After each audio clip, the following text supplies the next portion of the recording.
হেল university, যেখানে সন্ধ্যা ৭টা থেকেই শুরু হয় মরণ খেলা। ছাত্রছাত্রীরা যা ইচ্ছে তাই করতে পারে।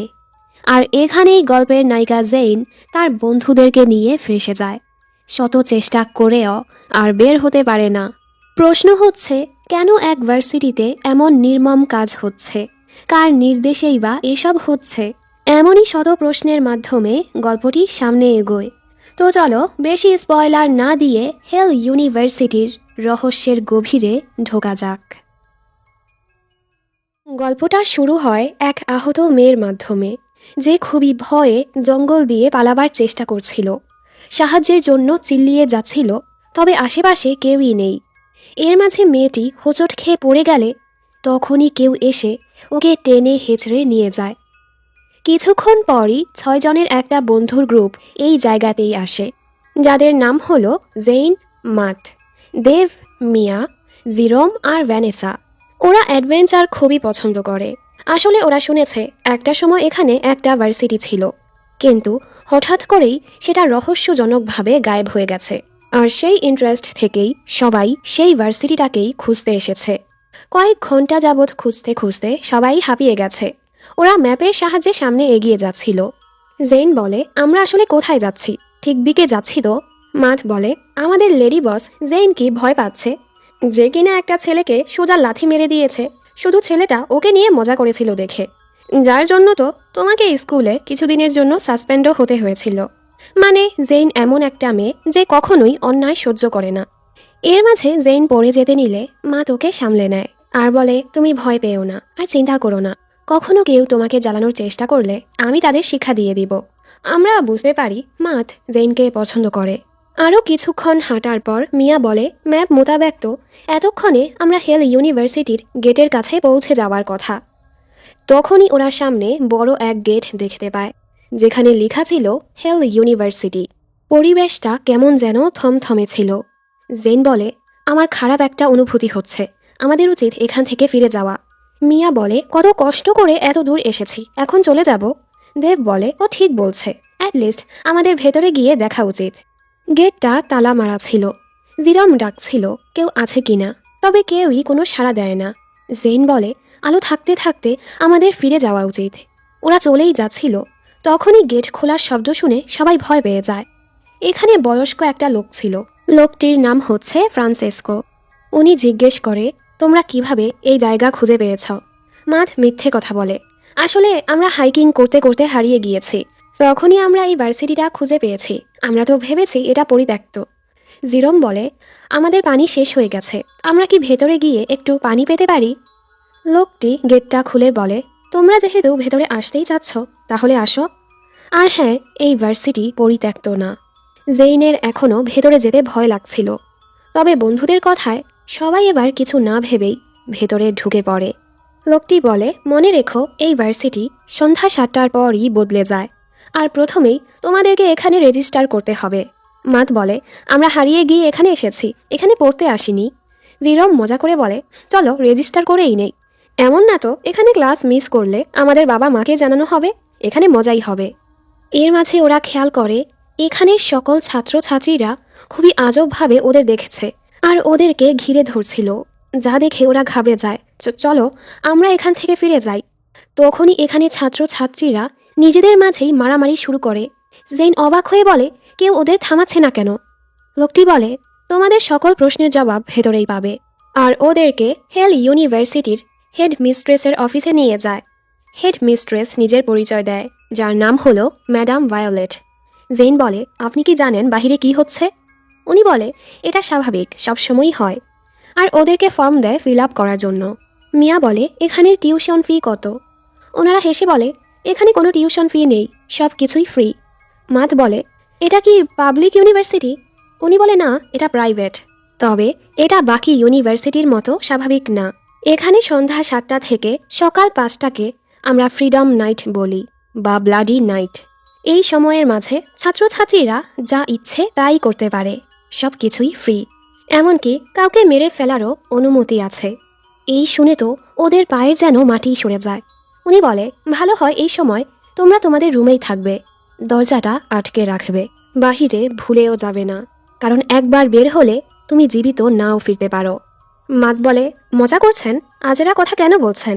কিন্তু তখনই ওরা ফ্রান্সেসকোকে তলোয়ার বের করতে দেখে ভয় পেয়ে যায় আর বলে, আমি তো মজা করছিলাম, এটা তো খুবই কুল। জেইন রেগে বলে, এটাকে কুল লাগছে? এখানে সবাই পাগল, চলো এক্ষুনি আমরা এখান থেকে চলে যাব। ভ্যানেসা ওনার হাতে তলোয়ার দেখে বলে, আরে আমরা তো এই অ্যাডভেঞ্চারই খুঁজছিলাম, তাই ওনাদের কথা শুনে নাও। এমনিতেও আজ রাতে থাকার জন্য আমাদের কাছে তো কোনো জায়গা নেই, বাহিরে থাকাটা এর চেয়েও ভয়ঙ্কর হতে পারে। আমরা এক রাতের জন্য এখানে থাকব। ম্যাডাম ভায়োলেট ফ্রান্সেসকোকে বলে ওদেরকে রুমে নিয়ে যেতে, আর জেনকে বলে ভয় থাকাটা ভালো, কারণ একমাত্র ভয়ই তোমাদেরকে এখানে বাঁচতে সাহায্য করবে। এজন্য সাবধানে থেকো। আর হ্যাঁ, এখানে কাউকে বিশ্বাস করাটা বোকামি। একটা সময় তোমার বন্ধুরাও বিশ্বাসের যোগ্য থাকবে না। কখনোই বেখেয়ালি হয়েও না, আর না হয়তো জানোই কি হবে। So welcome to hell university. এরপর ওদেরকে ডর্মে নিয়ে যাওয়া হয়। জেইনের এখনও শান্ত লাগছিল না। মাথ বলে, ঠিক আছো তুমি? জেন বলে, আমি আমার বোন অ্যালিসনকে খুবই মিস করছি। মাথ বলে, আপাতত চিল করো, এখানে তো সব কিছুই ফ্রি। জেন বলে, তুমি এমনটা কেন বলছো? তুমি তো এমনিতেও স্কলারশিপ পেয়েছ। মাথ বলে, আসলে আমার স্কলারশিপ ক্যান্সেল হয়ে গেছে, আমি বাবা মাকেও এটা জানাতে পারিনি। জেইনের ওর জন্য খারাপ লাগে। মাথ বলে, ইটস ওকে, বাকি বন্ধুদেরকে আপাতত কিছুই বলো না। জেন বলে, ঠিক আছে, কিন্তু এই জায়গাটা আমার সুবিধার লাগছে না। কেমন ইউনিভার্সিটি যেখানে কাউকে মেরে ফেলাটাও লিগাল। মাথ বলে, হয়তো আমাদেরকে ভয় দেখানোর জন্যই এসব বলেছে। আপাতত আমাদের উচিত ওনাদের নিয়ম মেনে চলা, বাকিটা কাল দেখা যাবে। তুমি কি সত্যিই ভয় পাচ্ছ? চিন্তা করো না, আমাদের কারোই কিছু হবে না। তুমি তো আমাদের সবচেয়ে সাহসী মেয়ে। এলিমেন্টারি স্কুলে থাকার সময় আমাদের একটা ক্লাসমেট আমার মজা উড়িয়েছিল। আমি তো কিছু করার আগেই তুমি তাকে লাথি মেরে দিয়েছিলে। তুমি যেভাবে সবসময় আমাকে রক্ষা করেছ, আমিও তোমাকে রক্ষা করব। আমি, দেব, জিরোম তোমাদের সবাইকে রক্ষা করব, তাই আপাতত রেস্ট নাও। এই বলে ও রুমে চলে যায়। কিন্তু জেইন ডর্ম থেকে বের হয়ে ক্যাম্পাসে ঘুরতে থাকে। ও একটা দোলনায় বসেছিল। তখনই গাছ থেকে একটা ছেলে লাফিয়ে ওর পাশে বসে। জেইন ঘাবড়ে বলে, তোমার শরীরে রক্ত লেগে আছে, ঠিক আছো তুমি? ছেলেটা বলে, এটা আমার রক্ত না। আর তোমার নাম কি? জেইন নিজের নাম বলে। ছেলেটা হেসে বলে, তোমাকে দেখতে তো খুবই ইনোসেন্ট লাগছে, কিন্তু এখানে বাঁচতে হলে জলদি তোমার হাতিয়ারের প্রয়োজন হবে। আর ওকে একটা চাকু দিয়ে বলে, তোমার উচিত হয়নি এখানে আসা। জেন ঘাবড়ে বলে, তুমি কে? ছেলেটা বলে, আমি তোমার কোনো বন্ধু না। আসলে এখানের কেউই বন্ধু না। এখনের জন্য আমি তোমাকে ছেড়ে দিচ্ছি। অলরেডি 6:30 বেজে গিয়েছে। তোমার কাছে এখনও 30 মিনিট বাকি আছে, তাই ভালো হয় জলদি ডর্মে ফিরে দরজাটা আটকে দাও। আজ সবার নজরই তোমার আর তোমাদের বন্ধুদের উপরই আছে। এই বলেই ছেলেটা চলে যায়। জেইন ঘাবড়ে জলদি ডর্মে ফিরতে থাকে। এখানে ছেলেরা কথা বলছিল। হঠাৎ ভ্যানেসার চিল্লানোর শব্দ শুনে সবাই জলদি সেখানে যায়। আসলে তো এখানে ওয়াইফাই নেটওয়ার্ক কিছুই ছিল না, এজন্য ভ্যানেসা চিল্লাচ্ছিল, আমার বাবা মাকে কল করতে হবে, তারা নিশ্চয়ই আমার জন্য চিন্তা করছে। মিয়া বলে, শান্ত হ, আগামীকাল আমরা ছাত্রছাত্রীদের সাথে কথা বলবো, নিশ্চয়ই ওদের কাছে কোনো উপায় আছে। ভ্যানেসা বলে, কাল? আমার ইনস্টাগ্রামের ফলোয়াররা আমার অপেক্ষা করছে। আর নিজের মেকআপ শেকআপ বের করতে থাকে। মিয়া বলে, কি করছিস? ভ্যানেসা বলে, সুন্দর দেখাটা সবচেয়ে বেশি গুরুত্বপূর্ণ। মরে গেলেও অ্যাটলিস্ট শান্তি পাবো যে আমি সুন্দরী অবস্থায় মরেছি। তখনই এখানে জেইন চলে আসে, আর বাহিরের ছেলেটা ওকে কি বলেছে সব কিছু বলে। জেন বলে, আমরা এখানে এসে বড় ভুল করে ফেলেছি। তখনই 7টা বাজার সাথে সাথে অ্যালার্ম বাজতে শুরু হয়, মানে ব্লাডি নাইট শুরু হয়ে গেছে। হঠাৎ অনেক ছাত্রছাত্রীরা ওদের উপর হামলা করার জন্য এদিকেই আসতে থাকে। ওরা ভয়ে দরজাটা জলদি আটকে দেয়, কিন্তু বাহির থেকে ধাক্কা দিয়েই যাচ্ছিল। বাহিরে একজন আরেকজনকে যেভাবে মারছিল, এবার ওরা বুঝতে পারে ওরা এখানে এসে কত বড় ভুল করে ফেলেছে। ওরা টেবিল চেয়ার যা পারছিল তা দিয়েই দরজাটা আটকাচ্ছিল, যেন কেউ ভেতরে আসতে না পারে। ওরা তো ভয়ে কাঁদতে থাকে। বাহিরের ছাত্রছাত্রীরা ভেতরে ঢুকতে না পেরে চলে যায়। দেখা যায় বাহিরে একজন মরে পড়ে আছে। সকাল হতেই ওরা সোজা ম্যাডাম ভায়োলেটের অফিসে এসে বলে, আমরা এখান থেকে চলে যেতে চাই। এখানে হচ্ছেটা কি? সরকার কেন এ ব্যাপারে কিছু করছে না?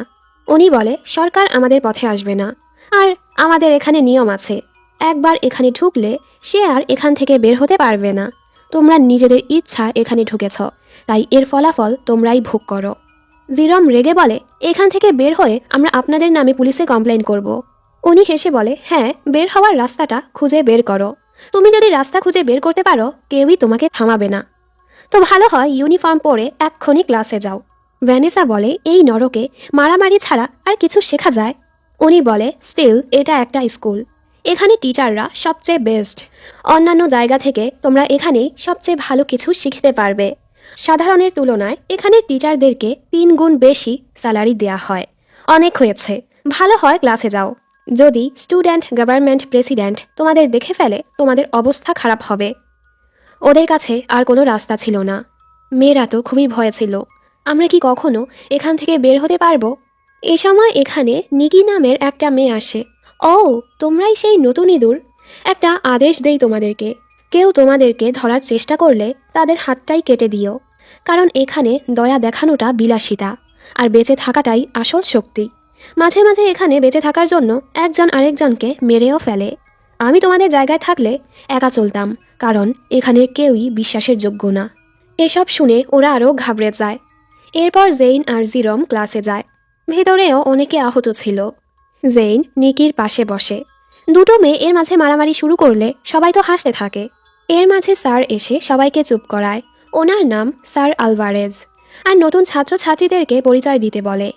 জেইন আর জিরম নিজেদের নাম বলে। পোলাপান্ত স্যারের সামনেই জিরমকে বুলি করতে শুরু করে। স্যার ওদের শান্ত করিয়ে ক্লাসটা শুরু করে।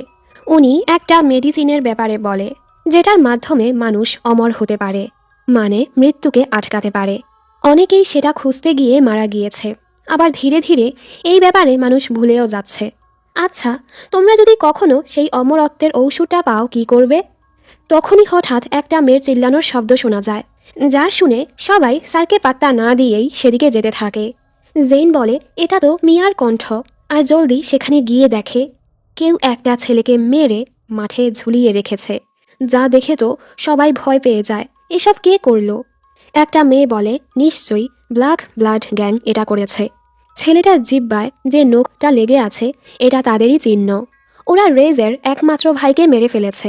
এর মানে খুব জলদি দুই দলের মাঝে যুদ্ধ শুরু হতে চলেছে। জেন বলে, রেজ এটা কে? মেয়েটা বলে, ডেভিল গড ওয়ারিয়র গ্যাংয়ের লিডার হলো রেজ সিলভ্যানিয়া। জেন বলে, black blood gang, devil god warrior, এরা আসলে কে? মেয়েরা বলে, এরা হলো স্কুলের সবচেয়ে পাওয়ারফুল গ্যাং। ভালো হয় তোমরা এই গ্যাংয়ের থেকে দূরেই থাকো। তখনই এখানে একটা ছেলে এসে সবাইকে ক্লাসে যেতে বলে, আর সবাই ভয় পেয়ে ক্লাসে চলেও যায়। ছেলেটা আজবভাবে জেইনের দিকে তাকায়। একটু পর সবাই ক্লাসে ছিল। টিচার ক্লাসে দেরি করে আসলে নিকি বলে, আপনি কি ভুলে গেছেন যারা দেরি করে আসে সুপ্রিমো তাদের ঘৃণা করে? স্যারও সরি বলে ক্লাস শুরু করে। জেন ভাবতে থাকে, এই মেয়েটা কে, এত ভাব কেন? আর সুপ্রিমো এটা আবার কে? নিকি ওকে ঘুরতে থাকে, তুমি কি সব কিছু জানো? জেন বিরক্ত হয়ে বলে, না, তবে আমি বের করে নিব। নিকি হেসে বলে, তোমার এই কৌতূহল তোমাকে মেরেই ফেলবে। সত্যটা জানতে হলে তোমাকে তো বড় রুলস ভাঙতে হবে, আর মরতে না চাইলে চুপচাপ রুলসগুলো মেনে যাও। জেন বলে, তুমি আসলে কে? নিকি বলে, আমি এখানের বড় কুকুরদের মাঝের একটা। কেউ তো আমার মুখের উপর কথা বলারও সাহস পায় না, কিন্তু সেটা তুমি করে যাচ্ছ। আর পেন্সিল দিয়ে ওকে আঘাত করার চেষ্টা করে। জেন জলদি হাতটা সরিয়ে ফেলে আর জিজ্ঞেস করে, আসলে এই ইউনিভার্সিটিটা কে চালাচ্ছে? তবে নিকি কিছুই বলে না। এই ক্লাস শেষ হলে জেইন নিকির পিছু করে। নিকি সেটা বুঝে ফেলে আর ওকে সাইডে নিয়ে থ্রেট করে, তুমি জানোও না এই পর্যন্ত আমি কতজনকে মেরেছি। তোমার তো মরার খুবই শখ, তাই না? পরের বার আমার পিছু করবে না, আর না হয় তোমাকে ছাড়বো না। এই বলে ওকে ধাক্কা দিয়ে চলে যায়। অন্যদিকে সব বন্ধুরা জেইনকে খুঁজেই পাচ্ছিল না। মাতের তো জেইনের জন্য খুবই চিন্তা হচ্ছিল। ও তো জেইনকে খুঁজতে যেতে চাচ্ছিল। মিয়া বলে, আমাদের ক্লাস আছে, তুমি এভাবে কোথাও যেতে পারো না। রুলস ভাঙলে কি হবে কে জানে। দেব বলে, চলো আজ ব্লাডি নাইটের সময় আমরা ডোরমে না লুকিয়ে সবকিছু দেখব। মিয়া বলে, পাগল হয়েছ, মরার শখ হয়েছে? জিরম বলে, দেব তো ঠিকই বলছে, আমরা কতদিন আর লুকিয়ে থাকব। ভ্যানেসা বলে, আমাদের সুরক্ষাটাই সবচেয়ে গুরুত্বপূর্ণ। 7টা বাজার আগেই আমাদেরকে ডর্মে ফিরতে হবে। মাত বলে, জেইনকে রেখে কিভাবে যাব? তবে এছাড়া ওদের কাছে আর রাস্তাও নেই। ওদিকে জেইন ভয়ে এখনও সেখানেই ছিল। তখনই সেখানে এস চলে আসে। তোমার ক্লাস নেই? আর ওকে ধমক দিলে জেইন তো ভয় পেয়ে যায়। এস বলে, তোমার ক্লাস নেই, এখানে কি করছো? জেইন বলে, এতে তোমার কি? ও চলে যেতে নিলে এস ওর হাতটা এতটাই জোরে ধরে জেন তো ব্যথায় কাতরাতে থাকে। এস বলে, এটা তোমার প্রথম ওয়ার্নিং, আর কোনো নিয়ম ভঙ্গ করলে পরের বার তোমার হাতটা ভেঙেই দিব। জেন বলে, তুমি কে? ও বলে, আমি S, supreme student government president. জেন বুঝতে পারে এটাই সেই সুপ্রিমো যাকে সবাই ভয় পায়। এরপর জেন ক্লাসে যায়। ওর হাতের এই অবস্থা দেখে তো বন্ধুরা চিন্তায় পড়ে যায়, কি হয়েছে তোমার? মিস কাথ ফার্স্ট এইড কিট দিয়ে বলে, এটা সুপ্রিমোর ফার্স্ট ওয়ার্নিং ছিল, পরের বার এর চেয়েও কঠিন সাজা হবে, তাই ভালো হয় নিয়ম মেনে চলো। জেইন আরও চিন্তায় পড়ে যায়। এই ভার্সিটিতে একটা ভুল পদক্ষেপ মৃত্যুর দিকে নিয়ে যেতে পারে, কিন্তু কিছু না করলেও ওরা কিভাবে এখান থেকে বের হবে? অন্যদিকে এসএসজি অফিস দেখি সেক্রেটারি ফ্রিটজি ওকে খবর দেয় গত রাতে 10 জন মারা গিয়েছে। ভাইস প্রেসিডেন্ট অনেল বলে 10 জন না 15 জন মারা গিয়েছে, এমনকি ব্ল্যাক ব্লাড গ্যাং রেজের ভাইকে মেরে ফেলেছে। এমনটা চলতে থাকলে 2 গ্যাংয়ের মাঝে যুদ্ধ হবে। আর নতুন ছাত্রছাত্রীদের ব্যাপারেও খোঁজ লাগিয়েছি। সবাই স্বাভাবিকভাবে চললেও জেইন অন্যরকম। শোনা গিয়েছে ও খুবই সাহসী একটা মেয়ে, এমনকি প্রথম ব্লাডি নাইটেও ওকে বাহিরে দেখা গিয়েছে। ফ্রিটজি বলে, আমার রিপোর্টে তো এত কিছু নেই। সুপ্রিমো রেগে বলে, তোমার রিপোর্টে এত ভুল কেন? তুমি কি চাও আমি তোমাকে সেক্রেটারির পদ থেকে বের করে দেই? আর অনিলকে বলে জেইনের উপর নজর রেখে ওর ব্যাপারে সকল তথ্য বের করতে।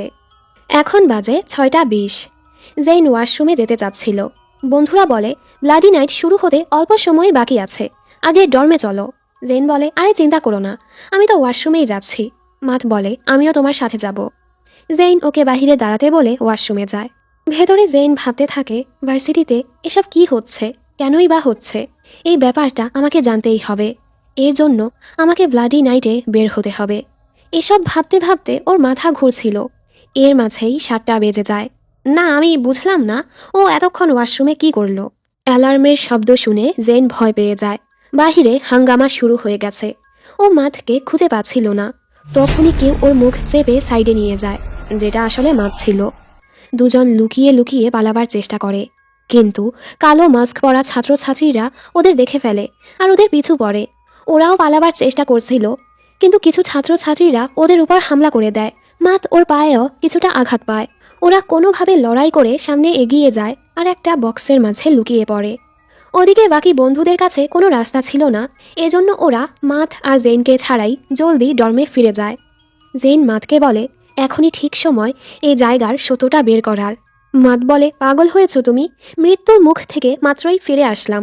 জেইন বলে, এখান থেকে বের হতে হলে ঝুঁকি তো নিতেই হবে, আর না হয় এমনিতেও আমরা মারা যাব। মাথ ওকে বারবার অনুরোধ করতে থাকে এমনটা না করার জন্য, আর বলে, আমি এখানের ব্যাপারে যেটুকু জানতে পেরেছি ডর্মে ফিরে আমি তোমাকে সব কিছু বলবো। জায়গাটা শান্ত হলে ওরা ধীরে ধীরে বক্স থেকে বের হয় ডর্মে ফেরার জন্য। হঠাৎ প্রচণ্ড যন্ত্রণায় মাথ পড়ে যায়। ওর পায়ে ছোট্ট একটা আঘাতই লেগেছে, তবে ওর অবস্থা অনেক খারাপ হয়ে যায়। মাথ ওকে চলে যেতে বলে, নিজের জীবন বাঁচাতে বলে। তবে জেইন ওকে একা ছেড়ে যায় না আর কাঁদতে থাকে, বুঝতে পারে না কি করবে। এর মাঝে কালো মাস্ক পরা ছাত্রছাত্রীরা ওদের ঘিরে ফেলে ওদের মারার জন্য। জেইন বলতে থাকে, আমরা তোমাদের কি ক্ষতি করেছি, আমাদের ছেড়ে দাও। তখনই লাল মাস্ক পরা একটা ছেলে এখানে চলে আসে। সবাই ওকে দেখে ভয়ে চলে যায়। অবাক করার বিষয়, ছেলেটা ওদের সাহায্য করে, আর ওর একটা চোখ লাল ছিল।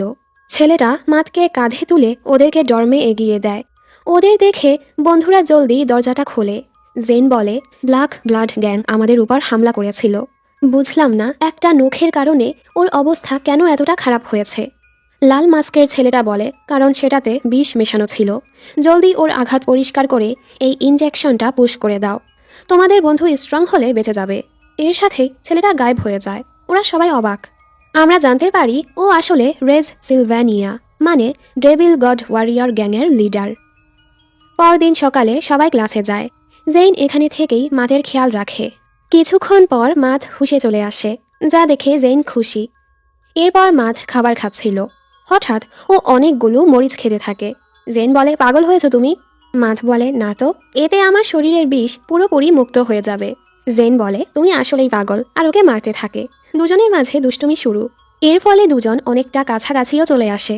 মাথ বলে, ধন্যবাদ এত ভয়ঙ্কর সময়ও আমাকে একা না ছেড়ে আসার জন্য। জেন বলে, দোষটা তো আমারই, আমার কারণেই তুমি ঝামেলায় পড়েছ। মাথ বলে, আমি বেহুশ হওয়ার আগে ছেলেটাকে দেখেছি, ও ও লাল মাস্ক পরেছিল।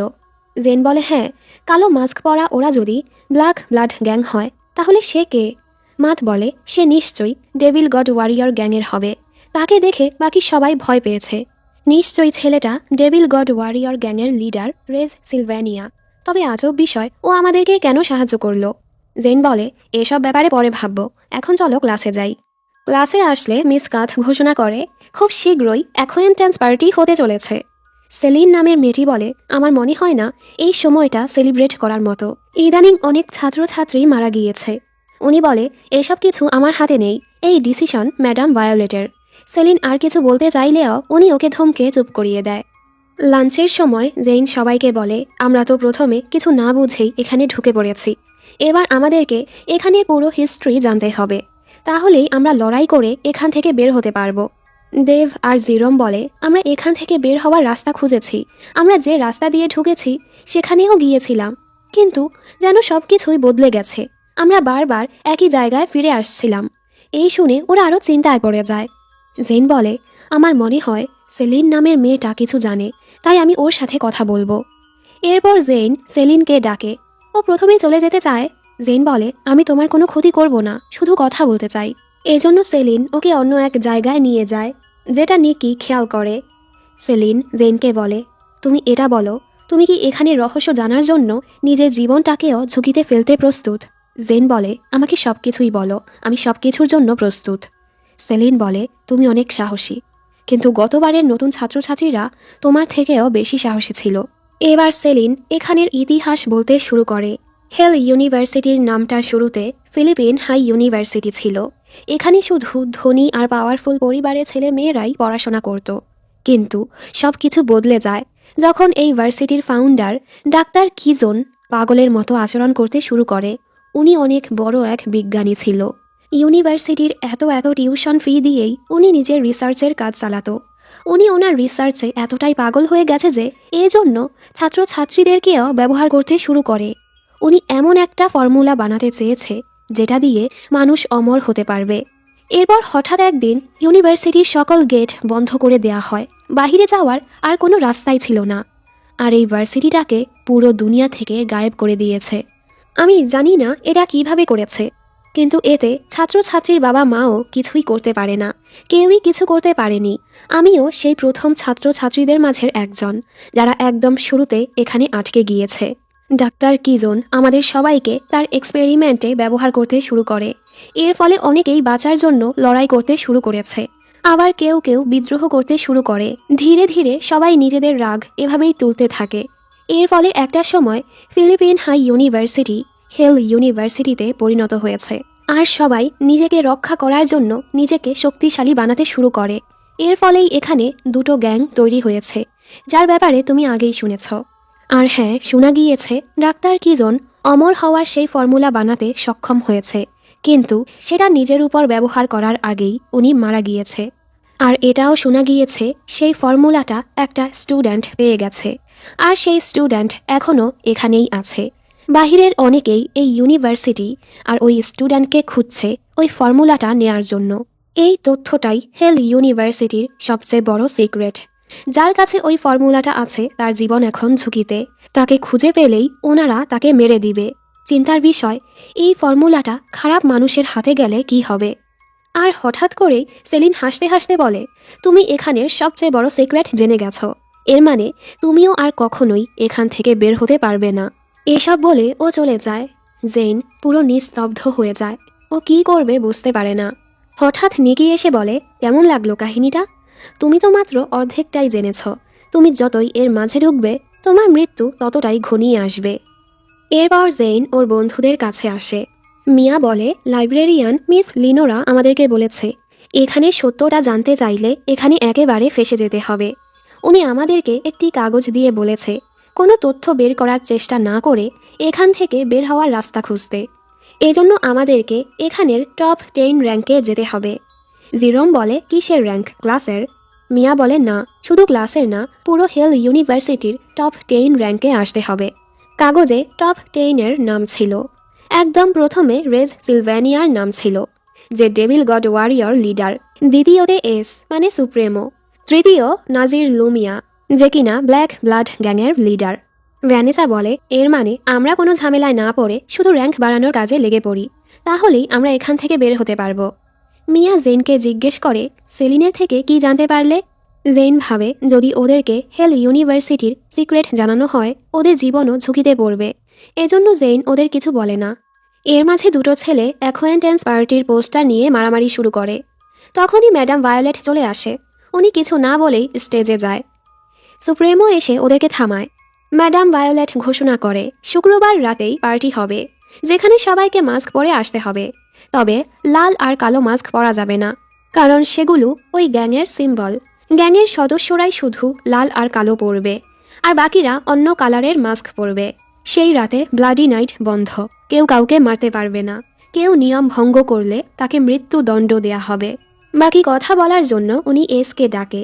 এস বলে, আমি পার্টিতে থাকবো না, তবে আমার নজর সবার উপরই থাকবে। পরের দৃশ্যে জেইন দেয়ালে পোস্টার দেখে। এসএসজি সেক্রেটারি পদের জন্য নতুন মেম্বার রাখা হবে, মানে ফ্রিটজিকে সেক্রেটারি পদ থেকে সরানো হচ্ছে। তখনই ফ্রিটজি এসে ভাব মেরে জেনকে ধাক্কা দিয়ে বলে, আমার রাস্তা থেকে সরছো না কেন? তুমি জানো না আমি কে? জেন হেসে বলে, ফরমার সেক্রেটারি, তোমাকে সেখান থেকে বের করে দেওয়া হয়েছে। ফ্রিটজি ভাব মেরে ওকে কথা শোনাতে থাকে। জেন বলে, তোমাকে লাথি মেরে তোমার পদ থেকে সরিয়ে দেওয়া হয়েছে, আর কাগজটা ওর মুখে মারে। ফ্রিটজি তো রেগে ওকে মারতে শুরু করে, ওর চুল ধরে মাথায় ইচ্ছে মতো আঘাত করে। জেইনের অবস্থা অনেক খারাপ হয়ে যায়। এর উপর অনিল এসে ওর উপর চিল্লাতে থাকে, তোমার সাহস কি করে হয় এসএসজি সেক্রেটারির সাথে লড়াই করার? আর ওকে মারতেই যাচ্ছিল, তখনই এস এসে ওকে সরিয়ে দেয়। তোমরা যদি কখনো জেইনের গায়ে আর হাতও তোলার চেষ্টা করেছ, তোমাদের জন্য সেটা থার্ড ওয়ার্নিং হবে। অনিল বলে, দোষটা জেইনের। তবে এস রেগে সবাইকে চলে যেতে বলে। সবাই তো ভয়ে পালায়। এর মাঝে জেইন পড়ে যেতে নিলে এস ওকে সামলায়। জেইন বলে, আমাকে এক্ষুনি মেরে ফেলো। এস বলে, তোমার শাস্তি পাওয়ার জন্য তোমাকে প্রথমে সুস্থ হতে হবে। আর ওকে কোলে তুলে বলে, কারণ তুমি আমার সেক্রেটারি হওয়ার যোগ্য, তাই তুমি এখনই মরতে পারো না। আর ওকে জলদি নার্সিং রুমে নিয়ে আসে, আর বলে, আমি আমার সেক্রেটারির মাথায় কোনো দাগও দেখতে চাই না। জেন বলে, ওয়ে, আমি সেক্রেটারি হওয়ার জন্য রাজি হইনি। এস ওকে বার্তা না দিয়ে চলে যায়, মানে জেন রাজি হোক বা না হোক, ওকে তো সেক্রেটারি হতেই হবে। কিছু সময় পর জেইন হুশে আসলে দেখে ওর বন্ধুরা ওর পাশেই বসে আছে। ওদের তো জেইনের জন্য চিন্তা হচ্ছিল। জেইন বলে, আরে, অনিল আমাকে মারতে নিয়েছিল, কারণ ওর গার্লফ্রেন্ডের সাথে আমার ঝগড়া হয়েছে। তখন সুপ্রেমও আমাকে বাঁচিয়েছে। ঠিক সময় আমাকে এখানে না আনলে হয়তো আমার অবস্থা আরও খারাপ হতো। এ সময় ওর ক্ষুধা পায়। মাথ ঠিকই জানতো ওর ক্ষুধা পাবে, এর জন্য ও খাবারও নিয়ে এসেছে। তখনই অনিল এখানে এসে হাঁটু গেড়ে জেইনের কাছে মাফ চাইতে থাকে, দয়া করে আমায় ক্ষমা করে দাও, আমি এখনই মরতে চাই না। যা দেখে তো সবাই অবাক। জেইনও ওকে মাফ করে দেয় আর ওকে চলে যেতে বলে। অ্যাকোয়ান্টেন্স পার্টির রাত চলে আসে। সবাই এখানে মজা করছিল। জেইনরাও সেখানে চলে আসে।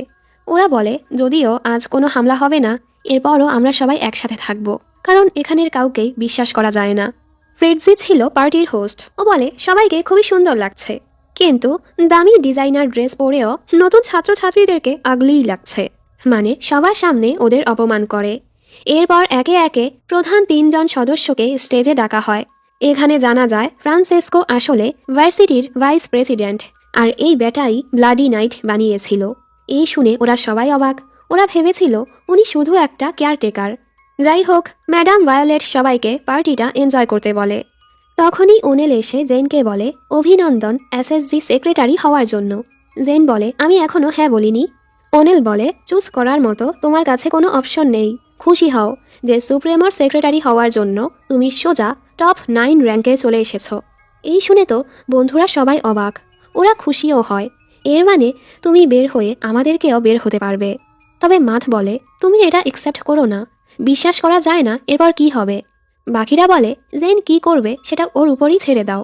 হতাশায় জেইন দেবের হাত থেকে ড্রিঙ্ক নিয়ে খেতে থাকে, আর সাইডে যায় নিজেকে শান্ত করার জন্য। দেবও জেইনের রাখা ড্রিঙ্কটাই খায়।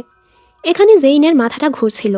তখনই কালো মাস্কের একজন এসে বলে, তুমি এই পজিশনটা অ্যাকসেপ্ট করেছ, এর মানে তোমার হাতে চাকু তো তুলতেই হবে। ও তোমাকে একবার বাঁচিয়েছে, কিন্তু সব সময় তো বাঁচাতে পারবে না।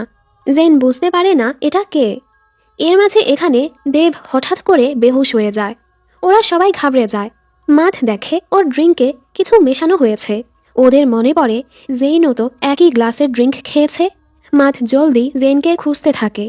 ওদিকে জেইনের অবস্থাও খারাপ হয়ে ও বেহুশ হয়ে যায়। মাথ অনেক খুঁজে টুজে ওকে পায় আর সাহায্যের জন্য চিল্লাতে থাকে। এসব দেখে ম্যাডাম ভায়োলেট বলে, ছোট্ট একটা ঘটনার জন্য তোমরা তোমাদের পার্টি নষ্ট করো না, জাস্ট এনজয়। এই শুনে তো ওরা আরও রেগে যায়। বন্ধুরা ওদের দুজনকে জলদি নার্সিং রুমে নিয়ে আসে। নার্স বলে ওদেরকে হাই পাওয়ারের ড্রাগ দেওয়া হয়েছে, যেখানে বিষ মেশানো ছিল। দেব তো হুঁশে চলে আসবে, তবে জেইনের শরীরে এটা খারাপ প্রভাব ফেলেছে। ও বাঁচবে কিনা জানি না। এই শুনে তো সবাই অবাক। দেব তো জেইনের থেকেও বেশি ড্রিঙ্ক খেয়েছে, তাহলে জেইনের অবস্থা এতটা খারাপ কিভাবে হয়? নার্স বলে আমাদের কাছে এর ঔষধ নেই, আর এ সময় ডাক্তারও এখানে নেই। ওরা তো চিন্তায় পড়ে যায়, এমনটা হলে তো জেইন মারা যাবে। কিন্তু তখনই লাল পোশাকের কেউ এখানে একটা মেডিসিন ছুঁড়ে মারে। কাগজে লেখা ছিল এর মাধ্যমে ওরা সুস্থ হয়ে যাবে। ওরা বুঝতে পারে না এটা কে দিল, আর এটা ব্যবহার করলে যদি ওদের অবস্থা আরও খারাপ হয়ে যায়। কিন্তু এছাড়া কোনো রাস্তাও নেই।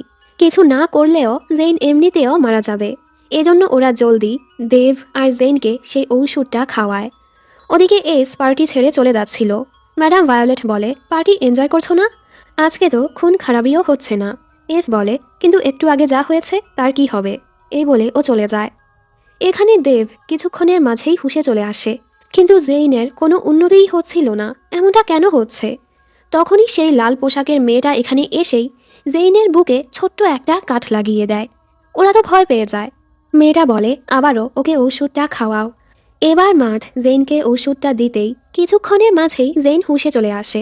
মেয়েটা বলে প্রথমে জেইন ঘুমেছিল, এজন্য ঔষধটা ওর উপর কাজ করেনি।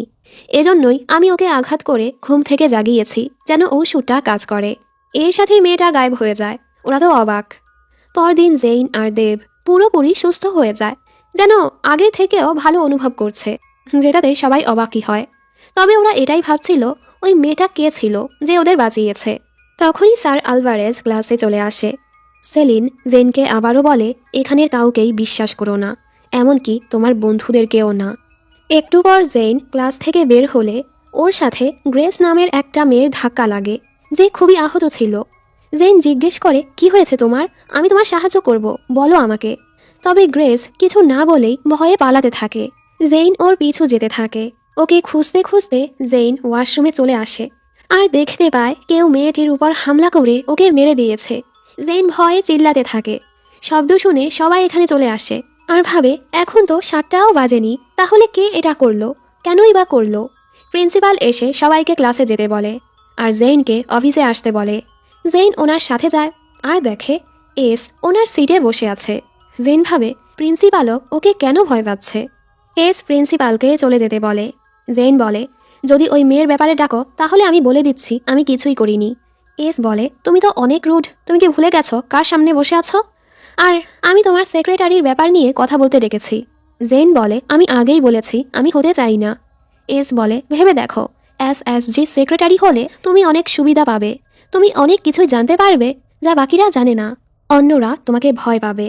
এসব শুনে জেইন বলে আমি ভেবে দেখব। এস বলে গত রাতে যা হয়েছে ঠিক আছো তুমি? জেইন কিছু না বলে চলে যাচ্ছিল। এস বলে আমি জানি তোমার সাথে গত রাতে ওটা কে করেছে, ভেবে দেখো কে করতে পারে। জেন ভাবতে থাকে এমনিতেই ঝামেলায় থাকি, এই সুপ্রেমো আমাকে আরও চিন্তায় ফেলে দেয়। তখনই স্যার আলভারেজ ওকে কথা বলার জন্য ডাকে। উনি ওকে বলে আসলে আমি একজন ডিটেকটিভ আর সিক্রেট এজেন্ট। আসলে অনেক সময় ধরেই আমরা এখানে নজর রাখছি, তবে কোনো তথ্যই পাচ্ছি না। এজন্যই আমি এভাবে ছদ্মবেশে এখানে ঢুকেছি। এরা সরকারের অধীনে নেই, এজন্য আইনি ব্যবস্থাও নেওয়া যাচ্ছে না। 1 মাস হয়ে গেছে আমি এখানে এসেছি, তবে বুঝতে পারছি না কিভাবে সবাইকে বাঁচাবো। এর জন্য আমার তোমার সাহায্য লাগবে। জেন বলে আমি সাধারণ একজন ছাত্রী, আমি কিভাবে সাহায্য করব? উনি বলে তুমি যদি এসএসজি সেক্রেটারি হয়ে যাও তুমি অনেক কিছুই জানতে পারবে।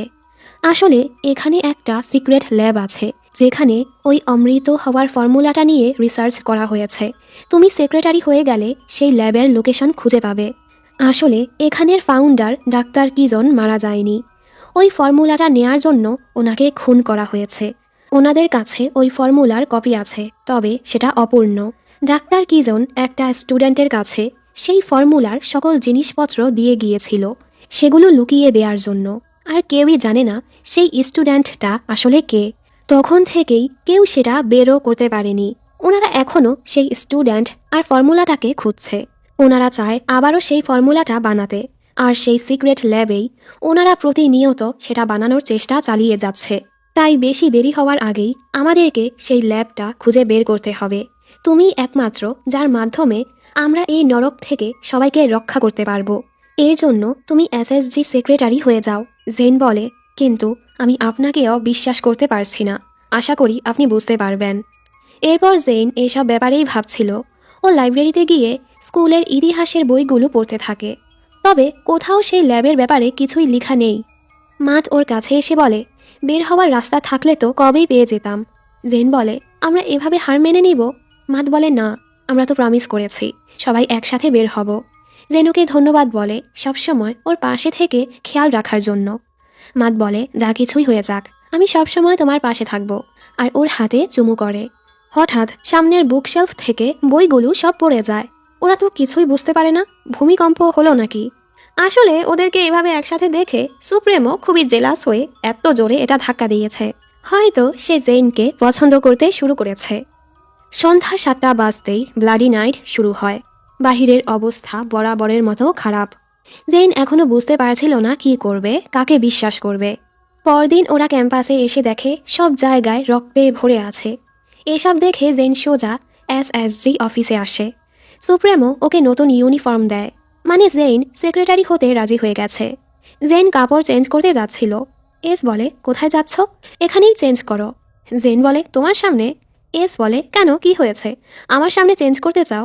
জেন বলে, তোমার স্বপ্নে। এস হেসে দরজার সামনে গিয়ে পাহারা দিতে থাকে।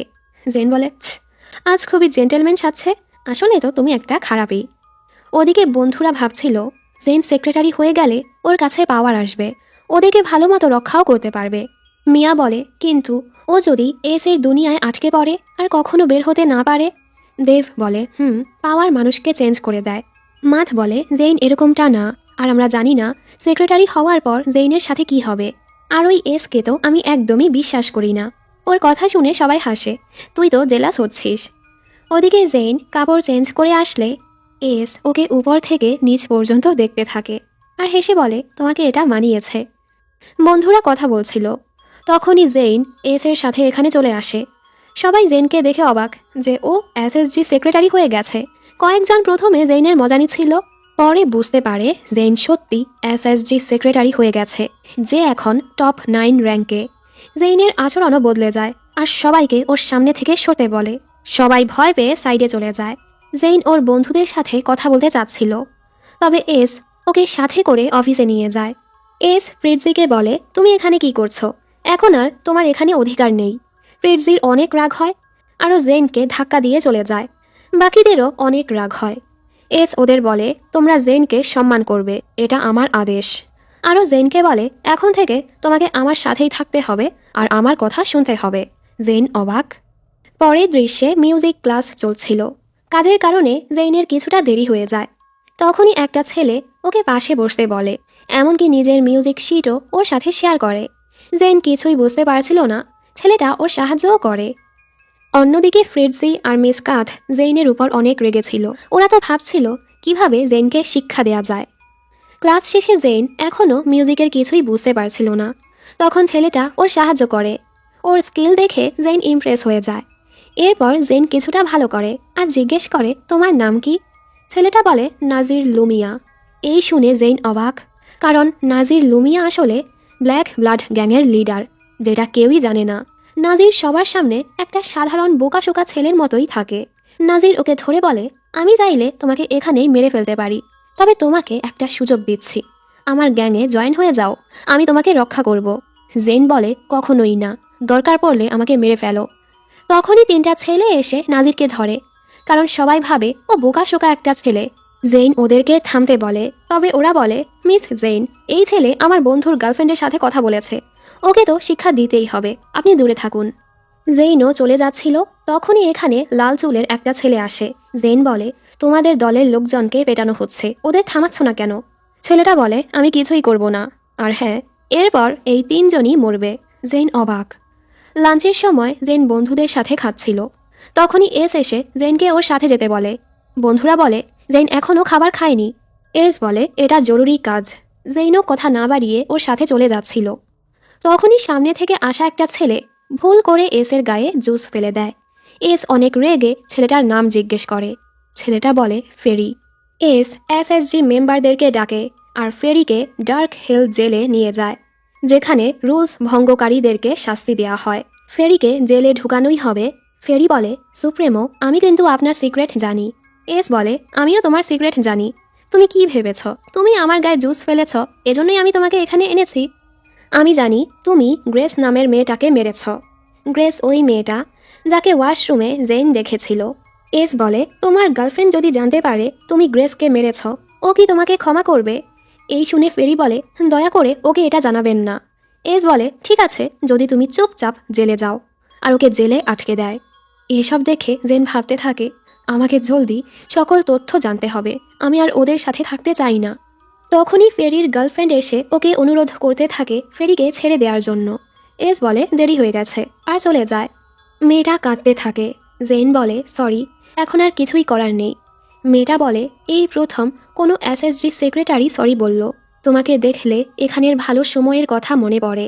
আসলে তোমাদের আগেও আরও কয়েকজন নতুন ছাত্রছাত্রী এখানে এসেছিল, যাদের মাঝের একজনই টিকে ছিল।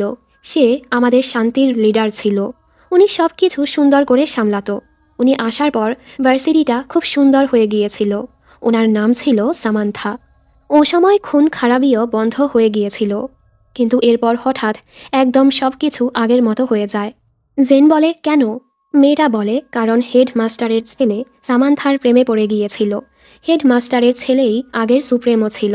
এই শুনে জেন অবাক আর জিজ্ঞেস করে সামান্থার কি হয়েছে। মেয়েটা বলে সেটা জানি না।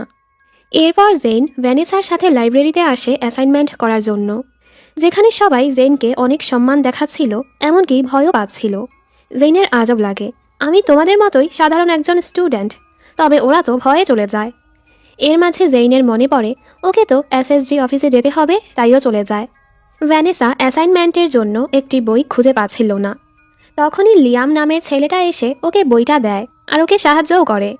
মনে হচ্ছিল লিয়াম ভ্যানেসার উপর ইন্টারেস্টেড, এমনকি ওকে টেনে ক্যান্টিনে নিয়ে যায় খাবার খাওয়ানোর জন্য। ভ্যানেসা ওকে জ্বালানোর জন্য এখানের সকল দামি দামি খাবার অর্ডার করে। লিয়াম হেসে বলে তুমি হয়তো ভুলেই গিয়েছ, এখানে সব কিছুই ফ্রি। আর তুমি দেখি ব্লাশ করছো, লজ্জার কারণে নাকি আমি তোমাকে লাঞ্চে ডেকেছি এজন্য? ভ্যানেসা বলে আজেরা কথা ছাড়ো তো। লিয়াম হাসে আর বলে আমি কি তোমার বন্ধু হতে পারি? তখনই এখানে জিরম সহ বাকিরাও চলে আসে। মনে হচ্ছিল জিরম জেলাস হচ্ছে। মিয়া আর জেন ভ্যানেসার মজা নিতে থাকে। তুমি কি লিয়ামকে পছন্দ করো নাকি? লিয়াম কিন্তু এখানের পপুলার একটা ছেলে, অনেক মেয়েরাই ওকে পছন্দ করে। ওরা সব বন্ধুরা মজা করছিল আর হাসাহাসি করছিল। শব্দ শুনে পাশের একটা মেয়ে অনেক রেগে যায় আর একটা গ্লাস তুলে ইচ্ছে করেই সেটা ভেঙে ফেলে আর চিল্লাতে থাকে এসব কিছু তোমাদের জন্যই হয়েছে, তোমরা এত শব্দ করেছ, এজন্যই গ্লাসটা পড়ে ভেঙে গিয়েছে। লিয়াম জলদি ওর কাছে গিয়ে বলে ঠিক আছো তুমি? মেয়েটা বলে না, আমার পা হয়তো কেটে গিয়েছে। ভ্যানেসা বলে কি নাটক করছে দেখো তো, কিছুই তো হয়নি। ওরা দুজন হাসে, তুই কি জেলাস হচ্ছিস? ভ্যানেসা বলে এমন কিছুই না। লিয়াম বলে ওর নাম হলো রোকস্যান, ও হলো রেজ সিলভ্যানিয়ার গার্লফ্রেন্ড। যেহেতু রেজ এখানের কিং, তো রোকস্যান এখানের কুইন, এজন্য সবাই ওকে ভয় পায়। তাই ওর সাথে তোমরাও ঝামেলায় জড়িও না, আর না হয় তোমরাও ঝামেলায় পড়বে। তখনই একজন চিল্লিয়ে ওঠে। দেখা যায় ক্যাফেটেরিয়ার বাহিরে একজনের লাশ পড়ে আছে। তখনই মিস কাথ এসে বলে এখানে এই লাশ কে ফেলে গেছে, এখনই রাস্তা থেকে এটা সরাও। মিয়া বলে কাউকে মারা হয়েছে, আর আপনারা এভাবে কেন কথা বলছেন? কে করলো সেটা জানার কোনো দরকার নেই। উনি বলে জাস্টিসের কথা বলছ, তাহলে নিজেরাই সেটা বের করে নাও। আর তোমাদের ক্লাস নেই, সবাই ক্লাসে যাও। সবাই ক্লাসে চলে যায়। জেইন এখানেই দাঁড়িয়েছিল। ও ছেলেটার হাতে একটি ব্রেসলেট দেখে বুঝতে পারে এটা ওই ছেলেগুলোর মাঝের একজন যারা নাজিরকে পিটিয়েছিল। ফ্লোরে রক্তের দাগ দেখে দেখে জেইন একটা পরিত্যক্ত সাইডে চলে আসে। তখনই ও সেখানে একটা ছেলেকে নিজের গলাতেই চাকু ধরে থাকতে দেখে। ছেলেটার নাম ছিল পাওলো, আর বলছিল আমাকে বিশ্বাস করো, আমার কোনো দোষ নেই, আমি এটা করতে চাইনি। জেইন বলে কি হয়েছে আমাকে বলো, আমি সাহায্য করব। ও বলে তুমি আমাকে বিশ্বাস করবে না, আমি জানি, আর ওর উপর হামলা করার চেষ্টা করে। জেইন ওকে মেরে পালাবার চেষ্টা করে, তবে পাওলো আবারও ওকে ধরে ফেলে। তখনই পাওলোর বন্ধু জুলস এসে বলে, আমি তোকে বিশ্বাস করি। আসলে ক্যাফেটেরিয়ার বাহিরে যার লাশ পাওয়া গিয়েছে সে ওদের বন্ধু রেভেন, যাকে পাওলোই মেরেছে। ওরা তিনজন ব্ল্যাক ব্লাড গ্যাংয়ের লিডারকে মেরেছে। এজন্যই ওদের বলা হয়েছে নিজেদের বাঁচানোর জন্য একজন আরেকজনকে মেরে ফেলতে। এর সাথে জুলসও পাওকে মেরে ফেলে। এইসব দেখে জেন ভয়ে কাঁদতে থাকে। তুমি এমনটা কেন করলে? তোমার বন্ধুর সাথে কিভাবে এমনটা করতে পারলে? জুলস কেঁদে কেঁদে বলে, আমি এটা নিজেকে মুক্ত করার জন্যই করেছি। একবার ওই গ্যাং তোমাকে টার্গেট করলে তাদের কথার আর অমান্য করা যায় না। তুমিও কি নিজেকে বাঁচানোর জন্য তোমার বন্ধুকে মারতে পারবে? জেন কাঁদতে কাঁদতে চলে যায়। জুলসও কাঁদতে থাকে। এরপর জেন পানি খাচ্ছিল। তখনই উপর থেকে কেউ পড়ে মারা যায়, যেটা আর কেউ না, জুলস ছিল। হয়তো ও নিজের বন্ধুকে মেরে অনুতপ্ত হয়ে নিজেকে শেষ করে দিয়েছে, বা অন্য কেউ ওকে মেরে ফেলেছে। এরপর জেন এসএসজি অফিসে আসে। ফ্রিটজি বলে, ইদানিং সব জায়গায় যেন লাশ দিয়ে ভরা। একজন রেভেন, আরেকজন পাওলো, আরেকজনকে চিনতে পারছি না। জেন বলে, সেটা জুলস। পরের দৃশ্যে সুপ্রিমো এই হত্যাগুলো নিয়েই কথা বলছিল। ব্ল্যাক ব্লাড গ্যাং ইদানিং বেশিই করছে। কেউ তো এখন আর আমাদের রুলসই মানছে না। এমনটা চলতে থাকলে একটা সময় কেউই আমাদের ভয় পাবে না। তাই তোমরা তোমাদের কাজ ভালো মতো করো। জেইন এ সময় পানি খেলে এস রেগে বলে, তুমি কি চাচ্ছ তোমার স্ন্যাক্স ব্রেকের জন্য আমি মিটিংটা থামিয়ে দেই? জেইন বলে, এখানে এত ওভার রিয়াক্ট করার কি আছে? আমি তো পানিই খাচ্ছিলাম। তুমি একা না যে এই খুনগুলো থামাতে চায়। সবাই অবাক, কারো সাহস নেই এস এর সাথে এভাবে কথা বলার। এস রেগে বলে, তুমি নিজেকে কি ভাবো? হ্যাঁ? ও অনিলকে ম্যাডাম ভায়োলেটের অফিস থেকে সকল ফাইলগুলো নিয়ে আসতে বলে। আর জেনকে বলে, শাস্তি হিসেবে তুমি সেই সকল ফাইলগুলো থেকে ইম্পর্ট্যান্ট ফাইলগুলো খুঁজে খুঁজে সেগুলো প্রিন্ট করবে। এরপর একাডেমিক অফিসে সেগুলো জমা দিয়ে আবারও ম্যাডাম ভায়োলেটের অফিসে জমা দিবে। জেইনও শাস্তিটা মেনে নেয়। যাক, কিছু সময় তো ও এদের থেকে দূরে থাকবে। ফ্রিটজি বলে, আপনি ওকে এত সহজ শাস্তি কেন দিলেন? এস বলে, তুমি এখানে কথা বলার কে? এদিকে ওনেল জেনকে বলে, তোমার জায়গায় অন্য কেউ হলে তাকে সোজা ডার্ক হিল জেলে পাঠানো হতো। নিশ্চয়ই সুপ্রিমোর মনে তোমার জন্য সফট কর্নার আছে। জেন বলে, আমার কারো সাহায্যের প্রয়োজন নেই। অনেল বলে, সুপ্রিমোর কাছে যাওয়াটা ভয়ঙ্কর। কেউই জানে না সুপ্রিমো আসলে কী করতে পারে। তোমার কি মনে হয় ডার্ক হিল জেলই সবচেয়ে কঠিন সাজা? আহা, সুপ্রিমো চাইলে এর চেয়েও ভয়াবহ শাস্তি দিতে পারে। জেন বলে, তোমার পকপক শেষ হলে যেতে পারো। জেইন কাজ শেষে ভাবছিল, সুপ্রিমোর মনে কি আমার জন্য সত্যি সফট কর্নার আছে? কখনোই না। তাহলে তো সামান্য পানি খাওয়ার জন্য আমাকে বকাঝকা করতো না। এখানে রোকস্যান তার বন্ধুদের সাথে জেইনের ব্যাপারেই কথা বলছিল, যে এই মেয়ে নিজেকে কী ভাবে। তখনই জেইনকে এখানে দেখে রোকস্যান বলে, ও তাহলে তুমি সত্যি এসএসজির নতুন সেক্রেটারি? যেটাই হও, তুমি তো আমার সামনে সামান্য একটা চাকর। জেইন ওদেরকে সরতে বললে ওরা সরে না। জেইন হাঁটতে নিলে ওরা ওকে ধাক্কা দিয়ে ফেলে দেয় আর ওকে অপমান করতে থাকে। জেইন তো চুপ থাকার মতো মেয়ে না, আর বলে, তোমার নিজের তো কোনো যোগ্যতাই নেই, সব সময় রেজের পেছনেই পড়ে থাকো, আর এমন আচরণ করে তুমি নিজের আসল রূপটা সবার সামনে প্রকাশ করছো। রোকস্যান রেগে ওকে চড় লাগিয়ে দেয়। জেইনও রেগে আরও জোরে ওকে চড় মেরে ফেলেই দেয়। রোকস্যান তো রেগে ফেটেই যাচ্ছিল। তোমার সাহস কি করে হয় আমার গায়ে হাত তোলার? রেজ এটা জানলে তোমাকে তো পস্তাতেই হবে। জেইন ওকে পাত্তা না দিয়ে চলে যায়। জেইন ম্যাডাম ভায়োলেটের অফিসে ডকুমেন্টসগুলো দিতে যায়। সেখানে ও একটা ছবি দেখে, যেটা আসলে ম্যাডাম ভায়োলেটেরই ছিল। উনি বলে, প্রথমে আমার তেমন কোনো ইচ্ছেই ছিল না, সাধারণ একজন টিচার হয়েই খুশি ছিলাম। কিন্তু ধীরে ধীরে আমি বুঝতে পেরেছি যে সিস্টেমে মানুষ অভ্যস্ত হয়ে যায় তা ভাঙাটাও জটিল হয়ে পড়ে। এজন্য আমি ডিসাইড করেছিলাম নতুন সিস্টেম বানাবো। এ কারণেই আমি ধীরে ধীরে পাওয়ারের সিঁড়ি বইতে শুরু করি, যেন এমন এক অবস্থাতে পৌঁছাতে পারি যেখানে থেকে এই ইউনিভার্সিটিতে কি হবে তা আমি ডিসাইড করতে পারি। যাই হোক, জলদি ব্লাডি নাইট শুরু হবে। তুমি তোমার ডর্মে ফিরে যাও। আর হ্যাঁ, তোমাকে দেখলে আমার কারো কথা মনে পড়ে। জেন জিজ্ঞেস করলে উনি কিছুই বলে না। ফেরার পথে ভ্যানেসা ওকে ধরে বলে, তুমি কি সত্যি রোকস্যানের সাথে লড়াই করেছ? জেন বলে, ও আমাকে অপমান করছিল, আমি তো আর সেটা সহ্য করতে পারি না। ভ্যানেসা বলে, তুমি জানো এখানের নিয়ম অন্যরকম। এসব কিছু করে তুমি শুধু নিজেকে না, আমাদেরকেও ঝামেলায় ফেলছ। তুমি কি বুঝতে পারছো না? তুমি এ সময় স্বার্থপরের মতো আচরণ করছো। অন্যদের ব্যাপারেও তোমার ভাবা উচিত। এইসব শুনে জেইন চুপ হয়ে যায়। এরপর সব বন্ধুরা মিলে অ্যাসাইনমেন্ট করছিল। এই সময় সুপ্রেমো ওকে অফিসে ডাকে। জেইন যাওয়ার সময় মাথ ওর পিছু আসে আর দুষ্টুমি করে ওকে ভয় দেখায়। ও জিজ্ঞেস করে, ঠিক আছো তুমি? ভ্যানেসার সাথে কি কিছু হয়েছে? জেন বলে কিছুটা ঝগড়া হয়েছে, আমি ওর কাছে ক্ষমা চেয়ে নিব। মাথ বলে, আমি জানি তুমি তোমার বন্ধুদেরকে অনেক ভালোবাসো, কিন্তু এই সুপ্রেমোর সাথে ইদানিং তুমি অনেক ক্লোজ হচ্ছ, মানে ও জেলাস হচ্ছে। জেন বলে, এমনটা না, কাজের জন্যই একসাথে সময় কাটাতে হচ্ছে। মাথ বলে, আমি জানি না ও কেন তোমাকে দিয়ে এত কাজ করায়। আসলে আমি তোমাকে অনেক মিস করছি, আমার বেস্ট ফ্রেন্ডের সাথে আগের মতো সময় কাটাতে পারি না। জেন হেসে বলে, আমিও। যাওয়ার সময় মা তোকে জিজ্ঞেস করে, আচ্ছা কে বেশি হ্যান্ডসাম, আমি নাকি ওই সুপ্রেমো? জেন বলে, অবশ্যই তুমি। তখনই সুপ্রেমো এসে এসব কথা শুনে ফেলে, ও তো খুবই জ্বলে। আর জেনকে বলে, তুমি দেরি করে ফেলেছ, জলদি ভেতরে আসো। জেন ভেতরে আসতেই সুপ্রেমো বলে, আমি দেখেছি আমার কথা ছাড়া বাকি সব কিছুই তোমার কাছে গুরুত্বপূর্ণ, যেখানে আমার বলার সাথে সাথে তোমাকে উপস্থিত থাকার কথা। আর তুমি কোন সাহসে রোকসানের গায়ে হাত তুলেছ, জানো না ও এখানের কুইন? জেন বলে, শুরুটা ও করেছে, কেউ আমার সাথে অন্যায় করলে আমি চুপ থাকবো না, সেটা হোক রোকসান বা সুপ্রেমো। সুপ্রেমো অবাক, আর শাস্তি হিসেবে ওকে 1 সপ্তাহের জন্য পুরো ক্যাফেটেরিয়া পরিষ্কার করতে বলে। জেইনের তো রাগ হয়, তবে ও এটা মেনে নেয়। ক্যাফেটেরিয়ায় যাওয়ার পথে সেলিন ওকে আটকে বলে, তারা আসছে, খুব শীঘ্রই হামলা করবে। আর হ্যাঁ, তোমার বন্ধুদের মাঝেই একজন বিশ্বাসঘাতক আছে, যে তোমাদেরকে ধোঁকা দিচ্ছে, তাই সাবধানে থেকো।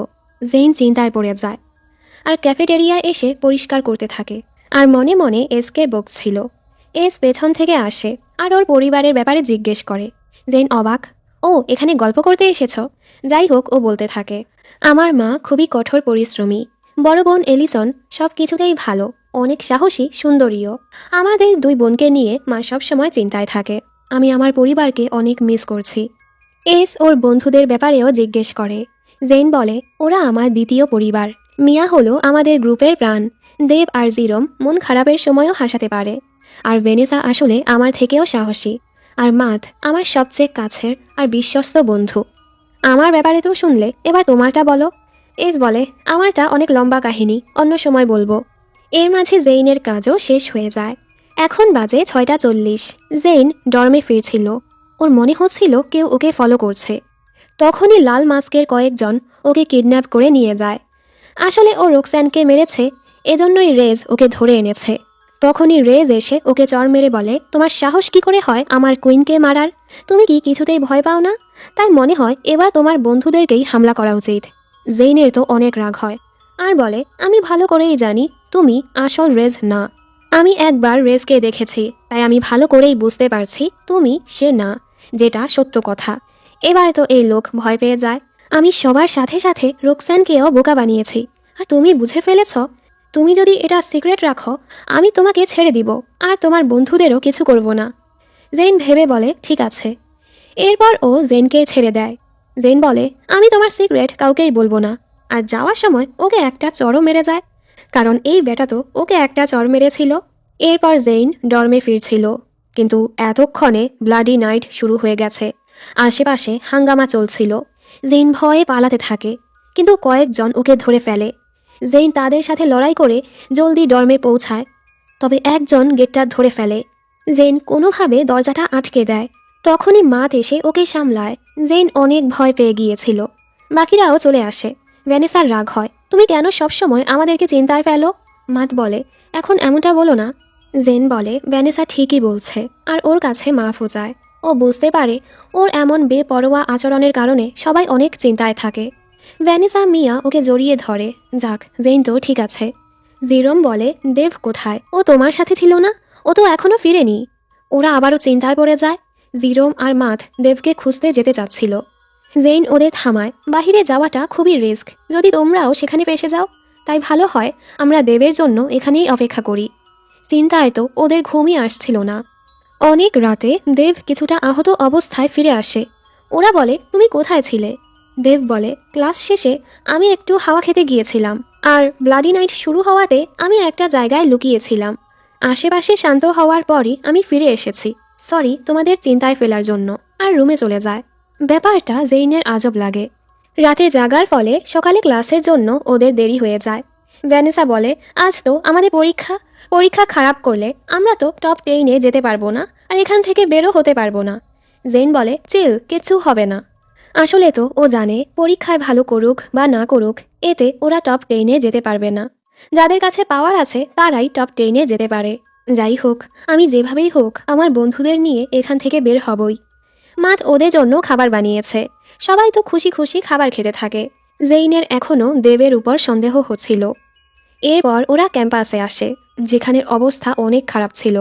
স্যার আলভারেজ জেইনকে ডাকে আর বলে, আজকে পরীক্ষা যে দিলে না? জেইন বলে, আমরা কি সেটা আবারও দিতে পারবো? উনি বলে, দরকার নেই, আমি তোমাদের পাশ করিয়ে দিব। এতে জেইন খুশি হয়। উনি বলে, তুমি এসবে ধ্যান না দিয়ে ল্যাবটা খুঁজে বের করো। জেইন বলে, আমি চেষ্টা করছি, তবে কোনো তথ্যই পাইনি। উনি বলে, তুমি শুধু নিজের দায়িত্বটা ঠিক করে পালন করো। সব কিছু জানতে হলে ওদের মতোই শয়তান হয়ে ওদের ভেতরেই ঢুকে পড়তে হবে।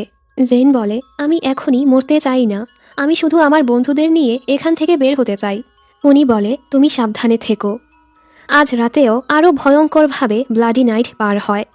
সকালে কিছু আহত ছাত্রছাত্রী জেনকে বলে, আমরা ভেবেছিলাম তুমিও সামান্থার মতোই হবে আর সব কিছু ঠিক হয়ে যাবে, কিন্তু তুমিও ওই শয়তানদের মতোই। জেন কিছুই বলতে পারে না।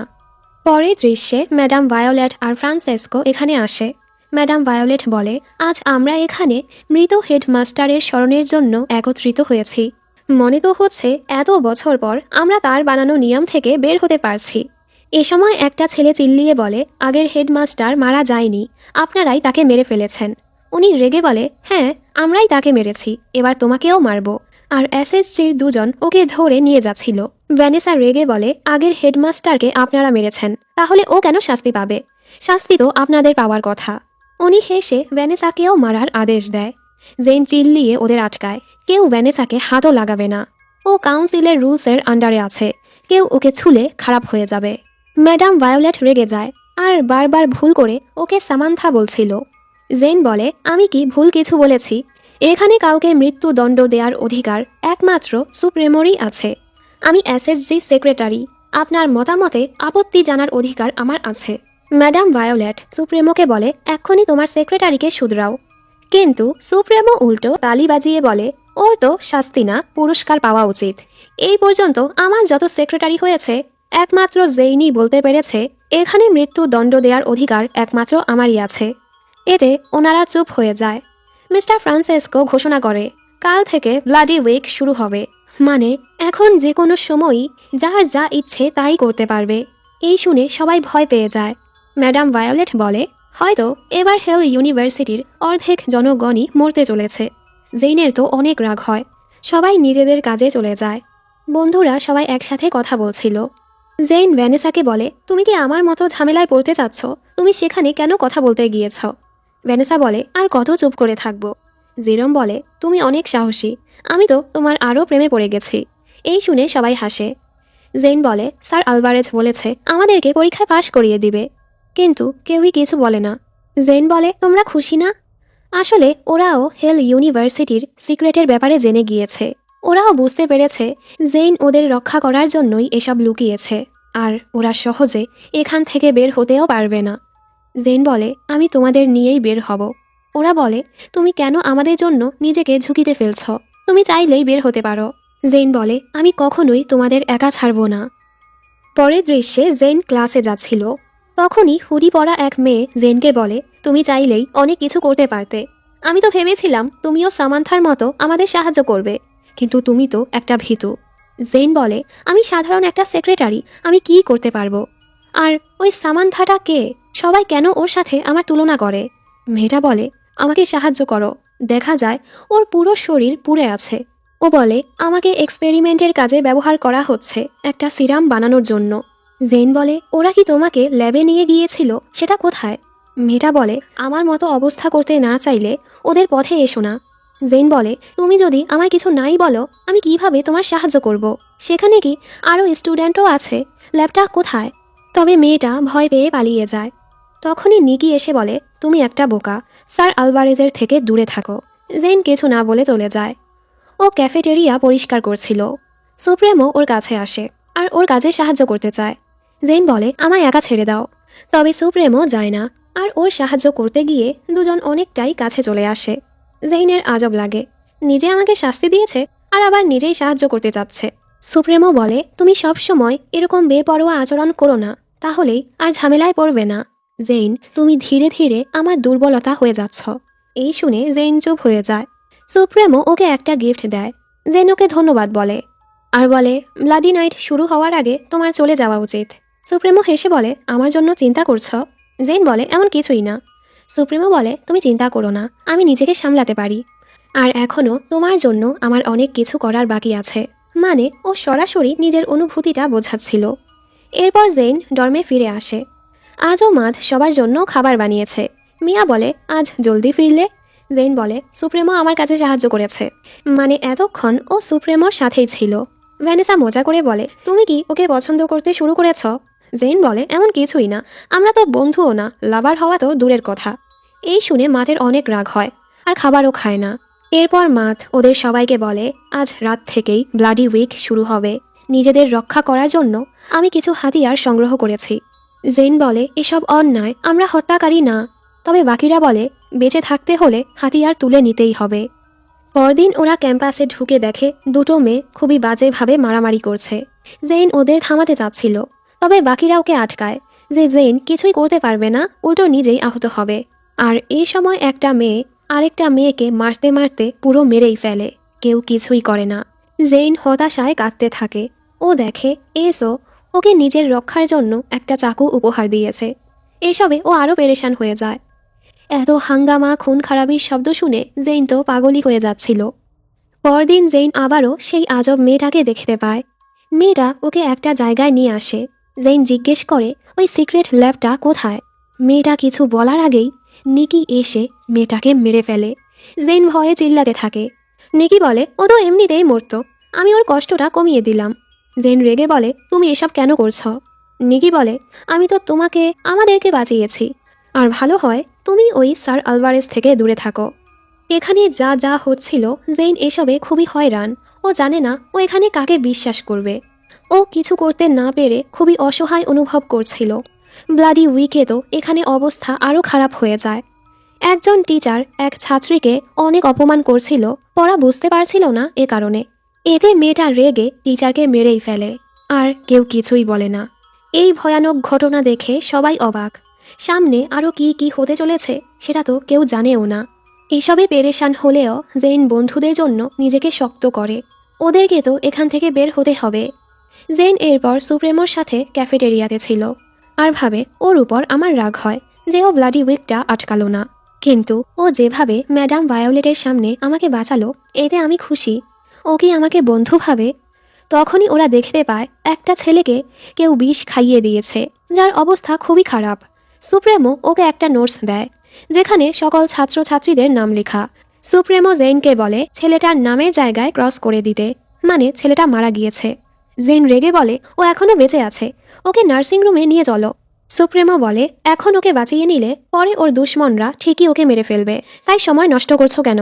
আর এভাবে তুমি কয়জনকে বাঁচাতে পারবে? জেইনের খারাপ লাগে আর মনে পড়ে ও যখন ওই মেয়েগুলোকে আটকাতে চেয়েছিল তখন মা তো বলেছিল ওরা সবাইকে বাঁচাতে পারবে না, যেটা সত্য কথা। এজন্য জেইনও ছেলেটার নামের পাশে ক্রস করে দেয়। এ সময় স্যার আলভারেজ এখান দিয়ে যাওয়ার সময় জেইনের দিকে তাকালে সুপ্রেমো জিজ্ঞেস করে, ওনার সাথে তোমার কী সম্পর্ক? জেইন বলে, কিছুই না। এর মাঝে এখানে অ্যাঞ্জেলিকা নামের একটা মেয়ে আসে সুপ্রেমোকে কিছু ফাইল বুঝিয়ে দেওয়ার জন্য। জেইন কিছুটা জেলাস হয়ে বলে, আমি এগুলো রিভিউ করতে পারি। কিন্তু সুপ্রেমো বলে, অ্যাঞ্জেলিকাই এটা দেখে নিবে, তুমি যেতে পারো। জেইনের তো রাগ হয়। সুপ্রেমো বলে, মাঠ নিশ্চয়ই তোমার অপেক্ষা করছে, তুমি যাও। জেইন আরও রেগে চলে যায়। যাওয়ার পথে হঠাৎ একটা ছেলে জেইনকে ধরে ফেলে। আমাকে একা ছেড়ে দাও, আমার উপর আর হামলা করলে আমি এই মেয়েকে এখানেই মেরে দিব। জেইন খুবই ভয় পেয়ে যায়। সুপ্রেমো এখানে অ্যাঞ্জেলিকার সাথে আসে। জেইন আশা করছিল সুপ্রেমো ওকে বাঁচাবে, কিন্তু সুপ্রেমো অ্যাঞ্জেলিকার সাথে চলে যায়। জেইনের খুবই খারাপ লাগে আর ভাবে, ও কেনই বা আমাকে বাঁচাবে? ওর কাছে তো কারো জীবনের মূল্যই নেই। এর মাঝে বন্ধুরাও এসে ওকে বাঁচানোর চেষ্টা করে, তবে বাকিরা ওদেরকে আটকে দেয়। জেইন নিজেই নিজের জন্য লড়াই করে আর ছেলেটার গলায় চাকু ধরে বলে, কাকে মারবে তুমি? আর ওকে ধাক্কা দিয়ে ফেলে দেয়। মনে হচ্ছিল জেইন নিজেও নরকে থাকতে থাকতে হিংস্র হয়ে উঠেছে, আর একটু কন্ট্রোল হারালেই ও হয়তো ছেলেটাকে মেরেই ফেলতো। জেইনের গলায় একটু আঘাত লেগেছে, এজন্য বন্ধুরা ওকে নার্সিং রুমে নিয়ে আসে। এ সময় এখানে ডক্টর রেজন নার্সকে বলে, এটা হালকা একটা আঘাত, এখানে সময় নষ্ট করার দরকার নেই। ডাক্তারের এমন কথা শুনে ওরা অবাক। বরাবরের মতো রাতে আবারও ব্লাডি নাইট শুরু হয়ে যায়। জেইন দেবের কথাই ভাবছিল। ওই দিন দেব কোথায় গিয়েছিল, ওর অনেক সন্দেহ হচ্ছিল।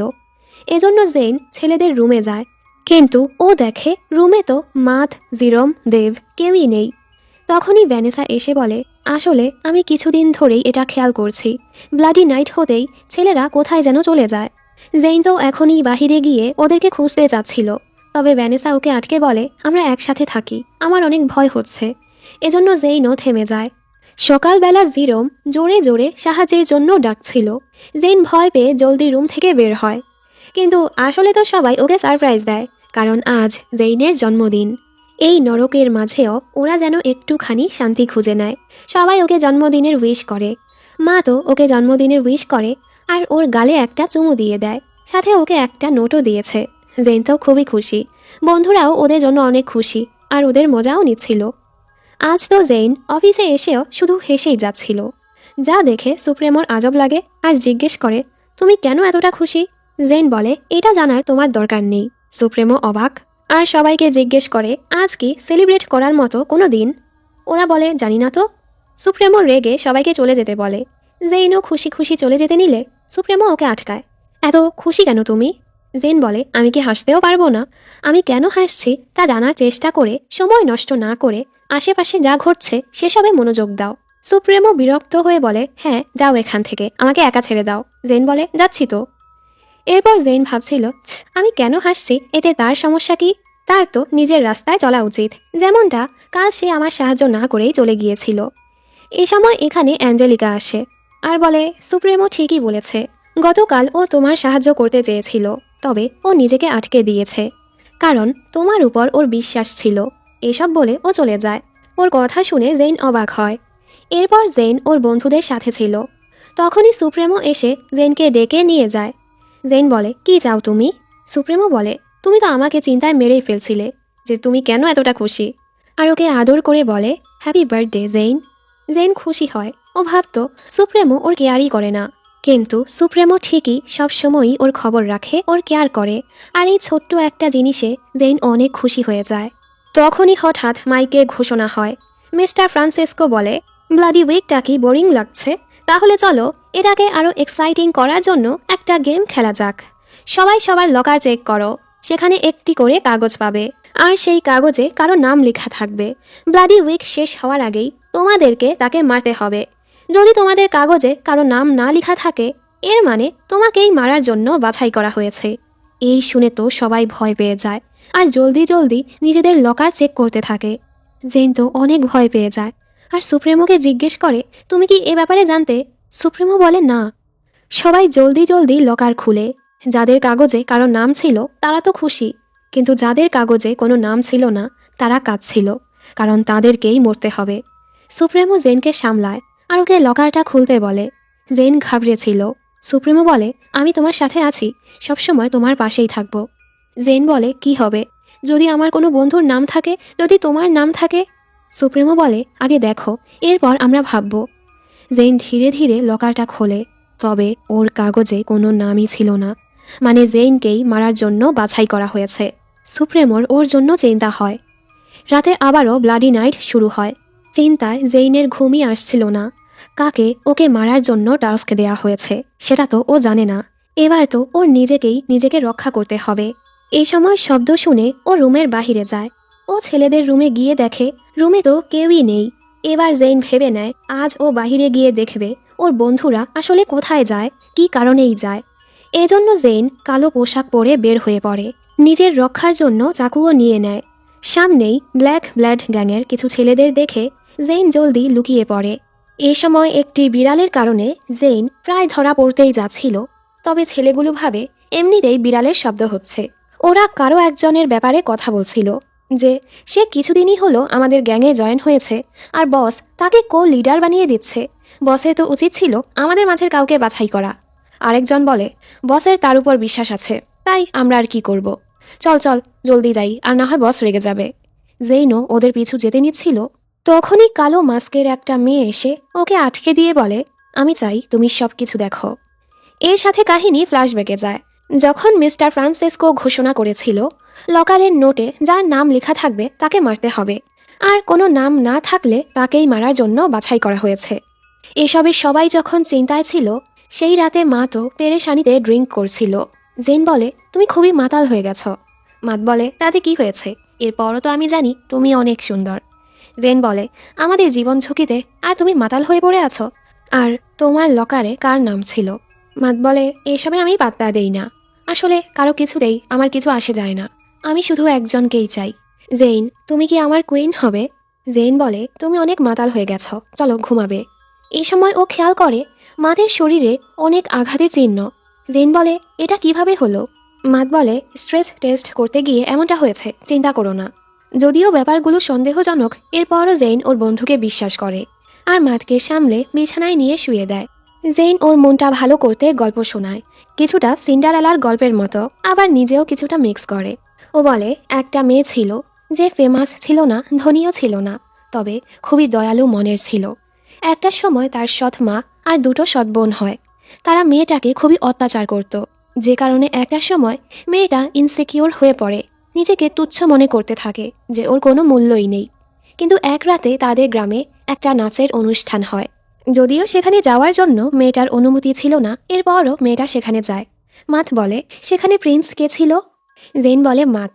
আর সেই অনুষ্ঠানেই মেয়েটার সাথে ছেলেটার দেখা হয়েছিল। সারা রাত তারা নেচেছে, আর সেই সময়টার জন্য মেয়েটা নিজেকে অদৃশ্য মনে করেনি।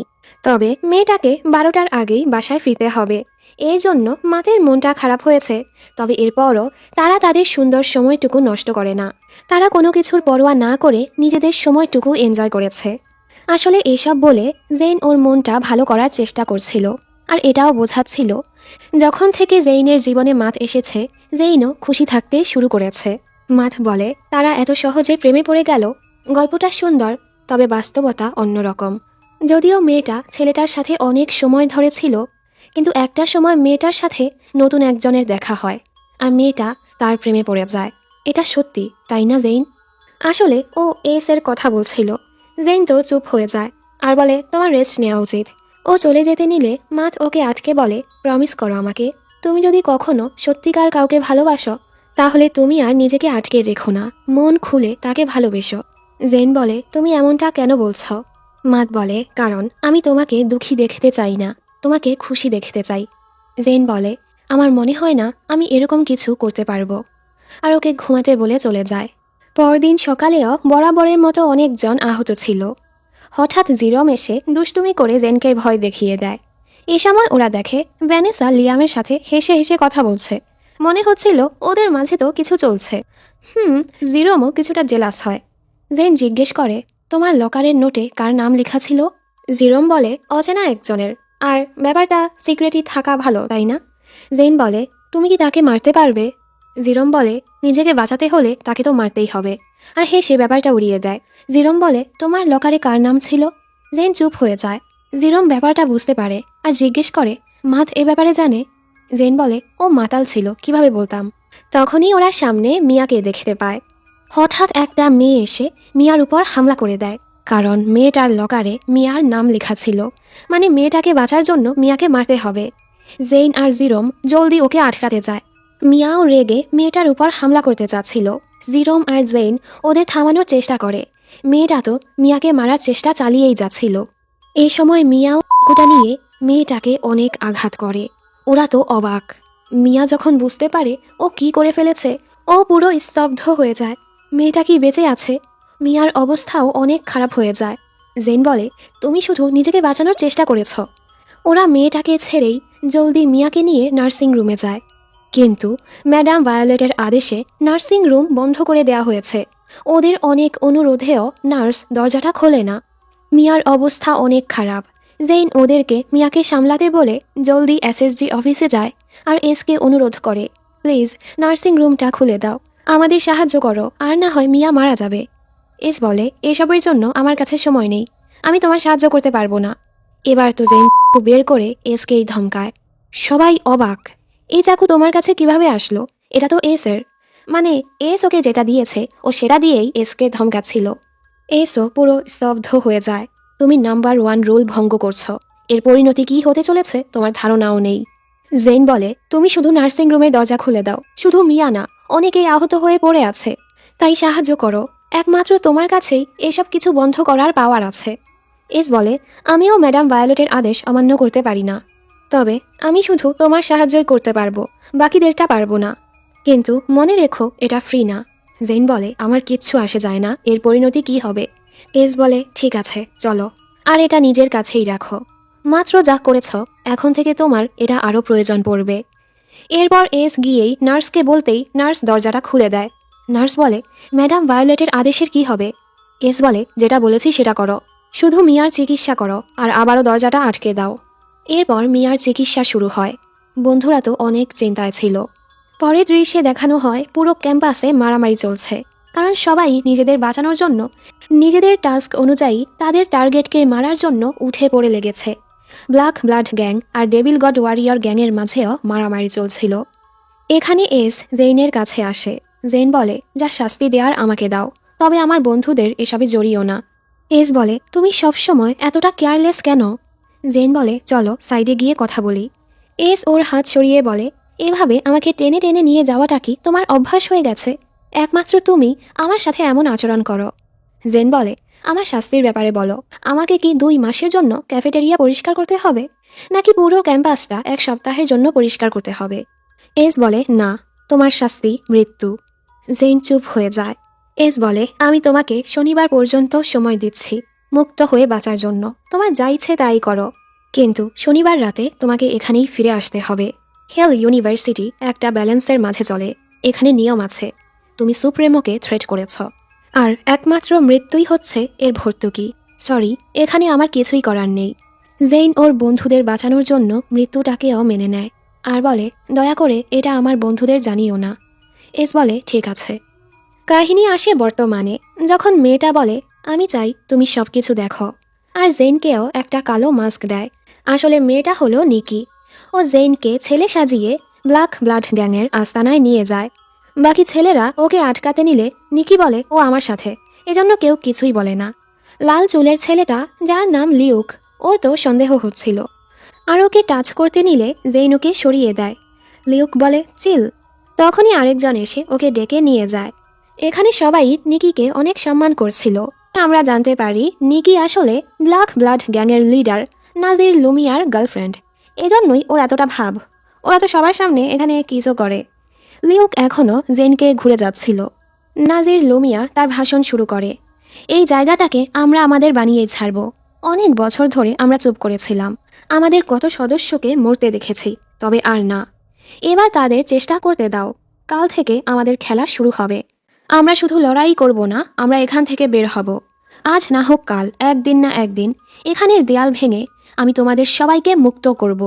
আর আমার এই প্ল্যানের পূর্ণতা দেওয়ার জন্য একজনকে আমার পাশে চাই, যে কিনা আমার মতোই কঠোর, যে সব কিছুই রিস্কে ফেলতে পারে। তাই আমি তোমাদের সবার সামনে ব্ল্যাক ব্লাড গ্যাংয়ের নতুন লিডারকে ওয়েলকাম করছি, যে আর কেউ না, মাথ ছিল। এই দেখে তো জেইনের পায়ের মাটি সরে যায়। এবার ওর মনে পড়ে, ও একবার মাথকে কিছু ছেলের সাথে কথা বলতে দেখেছিল, তখন তো ও সেটায় পাত্তা দেয়নি। আর এখন একটা সিল পুড়িয়ে মাথের গায়ে ওদের গ্যাংয়ের চিহ্ন বসিয়ে দেয়া হয়, আর মাথ হয়ে যায় ব্ল্যাক ব্লাড গ্যাংয়ের লিডার। এইসব দেখে জেইন অনেক কষ্ট পায়। ও তো বিশ্বাসই করতে পারছিল না ওর সবচেয়ে কাছের আর বিশ্বস্ত বন্ধুটা এমন কিছু করলো, আর এতদিন ওদের মিথ্যে বলে গেছে। কষ্টে জেইন সেখান থেকে বের হয়ে চিল্লাতে থাকে। পেছনেই ডেভিল গড ওয়ারিয়র গ্যাংয়ের লিডার রেজ সিলভানিয়া ছিল, যাকে দেখে জেইন অবাক। আর এখানেই এপিসোড 9 শেষ হয়। এরপর কি হতে চলেছে? তাহলে কি জেইন এবার ডেভিল গড ওয়ারিয়র গ্যাংয়ে জয়েন হবে? আর ওর কাছেও তো বেশি সময় নেই। মনে হয় না এস ওকে এভাবে মরতে দিবে। আর মাতি বা কেন ব্ল্যাক ব্লাড গ্যাংয়ে জয়েন হলো, তা তো আমরা সামনেই দেখতে পাবো। যাই হোক, প্রথমে জানানো হয়েছিল এই ড্রামার 9টা এপিসোড হবে, তাই আমি ভেবেছিলাম পুরো ড্রামাটাই একসাথে এক্সপ্লেইন করব। কিন্তু এখন দেখি এই ড্রামার 18টা এপিসোড, মানে আরও 9টা এপিসোড বাকি আছে। প্রতি সপ্তাহে মাত্র একটি করে এপিসোড আসে, আর বাকি সব এপিসোড আসতে আসতে জুনের 4 তারিখ। এখন তোমরা কি বাকি এপিসোডগুলোর এক্সপ্লেনেশন আমার থেকে শুনতে চাও? তাহলে বাকি 9টি এপিসোড আমি আরেক পার্টে নিয়ে আসব। কিন্তু এর জন্য অনেক দেরি হবে, মানে জুনের 4 তারিখের পর। তোমাদের ভালো সাড়া পেলেই আমি পরের পার্ট নিয়ে আসব।